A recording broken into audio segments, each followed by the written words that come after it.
தற்போதைய அண்மை செய்தி. குரூப் 2A முதன்மை தேர்வு OMR முறையில் நடைபெறும் என TNPSC அறிவித்துள்ளது. இது தொடர்பான அண்மை செய்தியை நாம் பார்த்துக் கொண்டிருக்கிறோம். குரூப் 2A முதன்மை தேர்வு OMR முறையில் நடைபெறும் என TNPSC நிர்வாகம் அறிவித்துள்ளது. கணினி வழியில் தேர்வு நடைபெறும் என அறிவிக்கப்பட்ட நிலையில் தற்போது OMR முறையிலேயே நடைபெறும் என அறிவிக்கப்பட்டுள்ளது.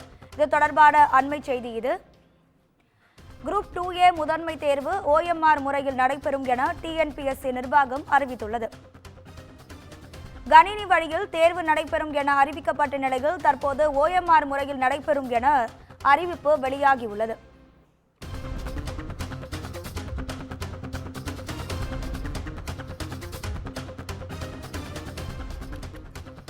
குரூப் 2A முதன்மை தேர்வு OMR முறையில் நடைபெறும் என TNPSC நிர்வாகம் அறிவித்துள்ளது. இது தொடர்பான கூடுதல் தகவல்களை தருவதற்காக நமது செய்தியாளர் தீபன் இணைப்பில் இருக்கிறார். வணக்கம் தீபன், உங்க தகவல்களை சொல்லுங்க. வணக்கம். குறிப்பாக இந்த குரூப் 2 மற்றும் குரூப் 2A முதல்நிலை தேர்வு முடிவுகள் கடந்த சில நாட்களுக்கு முன்பு வெளியானது. இதனைத் தொடர்ந்து குரூப் 2A முதன்மை தேர்வுகள் அடுத்த ஆண்டு பிப்ரவரியில் நடைபெறும் என அறிவிக்கப்பட்டிருக்கிறது.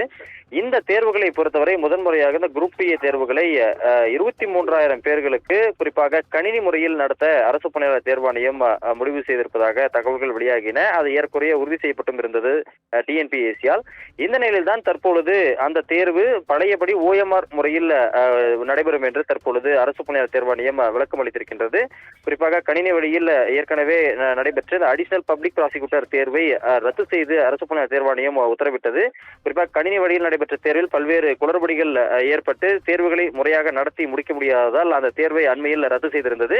இந்த நிலையில் குரூப் 2 முதன்மை தேர்வுகளை கணினி வழியில் நடத்தாமல் மீண்டும் பழையபடி OMR முறையில் நடத்துவதற்கு அரசு பணியாளர் தேர்வாணையம் தற்பொழுது முடிவு செய்திருக்கின்றது. உங்க தகவல்களுக்கு நன்றி கீதன்.